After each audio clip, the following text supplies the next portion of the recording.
শ্রীরাম কেন কাকের উপর ব্রহ্মাস্ত্র প্রয়োগ করেছিলেন?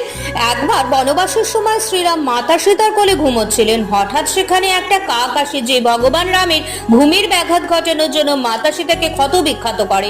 মাতা সীতার ক্ষত স্থান থেকে রক্ত শ্রীরামের কপালে পড়লে তার ঘুম তখন ভেঙে যায়। আর মাতা সীতাকে এমন পরিস্থিতিতে দেখে শ্রীরাম ক্রোধে ওই কাকটির উপর তখন ব্রহ্মাস্ত্র প্রয়োগ করেন। কাকটি ছিল ইন্দ্রপুত্র জয়ন্ত। জয়ন্ত তার রক্ষার জন্য পিতা ইন্দ্রদেবের কাছে গেলে তিনি বলেন এতে তিনি কোনো সাহায্য করতে পারবেন না। ভগবান রামের ব্রহ্মাস্ত্র স্বয়ং ব্রহ্মাও আটকাতে পারবে না। কাকটি তখন রামচন্দ্রের চরণে এসে ক্ষমা প্রার্থনা করে। রামচন্দ্র তাকে ক্ষমা করে দেন, কিন্তু ব্রহ্মাস্ত্র আটকানো সম্ভব ছিল না। তাই ব্রহ্মাস্ত্রকে তার ডান চোখে আঘাত করতে বলেন। এরপর শ্রীরাম কাকটিকে বরদানও দেন, তুমি একটি চোখ দিয়ে যা দেখবে অন্যরা দু চোখ থাকতেও তা দেখতে পারবে না। যারা তাদের পূর্বপুরুষের পিণ্ডদানের সময় সেই কাককে ভোজন করাবে তাদের পূর্বপুরুষের আত্মার শান্তি পাবে আর তোমার দীর্ঘায়ু হবে।